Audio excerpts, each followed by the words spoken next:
Grand 3, idéologie et classe en conflit. Grand A, l'essor du syndicalisme ouvrier. Donc la société qui se démocratise en 1914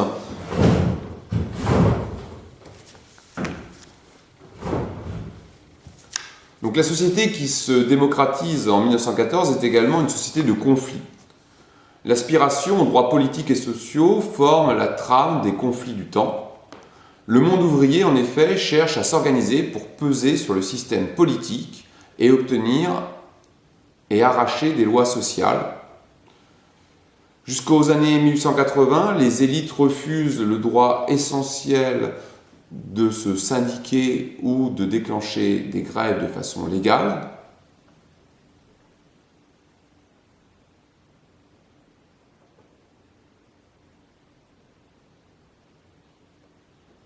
Mais la question sociale se posant de façon de plus en plus crue, on assiste à des formes de compromis entre les élites et les classes ouvrières.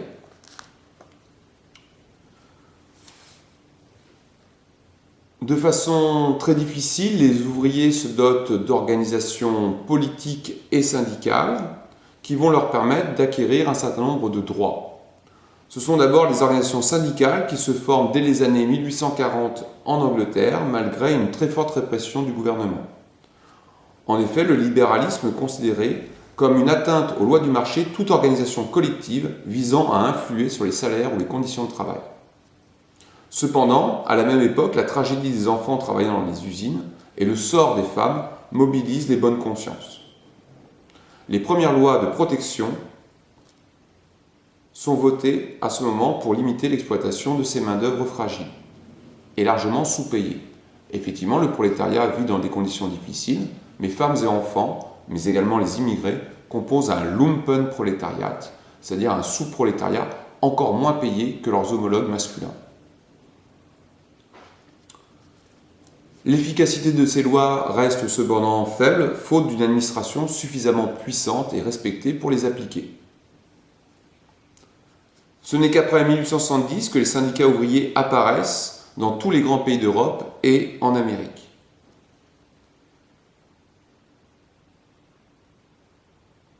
La CGT, fondée en 1895, s'appuie déjà sur un passé assez ancien, puisque la loi de 1884, dite Waldeck-Rousseau, avait permis l'établissement de premiers groupes, la CGT étant le premier syndicat qui va tenter d'unifier tous ces mouvements dans une vision plus globale. La répression avant 1914 reste cependant forte, d'autant que dans de nombreux pays, la grève n'est pas encore reconnue officiellement. La France fait à ce titre exception, puisque le droit de grève a été obtenu en 1864 de façon très précoce. Cependant, les manifestations tournent fréquemment au massacre, pur et simple, comme à Chicago en 1877. En 1886, le massacre de Haymarket, lors d'une manifestation du 1er mai, provoque une onde de choc mondiale qui conduira à la mise en place du 1er mai comme jour commémoratif des travailleurs.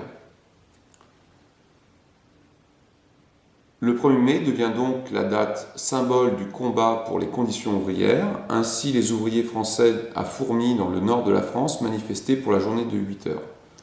La troupe tire sur cette manifestation pourtant pacifique. Le 1er mai 1891, on relève 9 morts et 35 blessés. Ces organisations syndicales se donnent comme but la conquête des droits pour les ouvriers sur le lieu de travail et l'amélioration immédiate de leurs conditions de vie. Hausse de salaire, baisse du temps de travail à 8 heures, la règle des 8 heures étant une règle, cette quête de la journée de 8 heures étant l'un des leitmotifs du combat syndical avant 1914. L'essor du socialisme dans la décennie 1890. Avec l'essor du socialisme dans les années 1890, les organisations syndicales basculent majoritairement vers une vision révolutionnaire. Elles se veulent le point de regroupement des ouvriers pour déclencher une insurrection. Les partis socialistes se développent au même moment avec des objectifs divers selon les pays et les traditions locales. Bien que l'organisation soit d'abord pensée par ses promoteurs comme transnationale, l'Association internationale des travailleurs est fondée en 1864, c'est la première internationale, les divisions nationales et idéologiques sont puissantes et se renforcent au cours des années.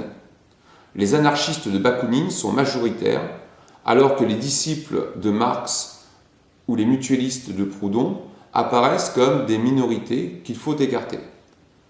Ces divergences tactiques et stratégiques séparent le mouvement ouvrier, ce qui débouche à une scission de la Première Internationale en 1876. La Première Internationale reste à dominante anarchiste, alors que la Deuxième Internationale bascule à domination alors que les marxistes deviennent majoritaires dans la Deuxième Internationale.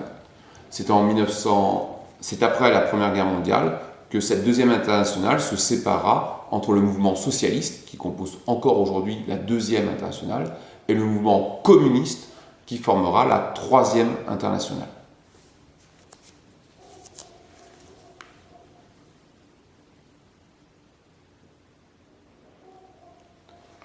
À l'échelle nationale, les courants socialistes s'organisent également selon leur propre stratégie. En Allemagne, le Parti social-démocrate, né en 1875, il constitue une force politique majeure, devenant le premier parti du pays aux élections de 1913.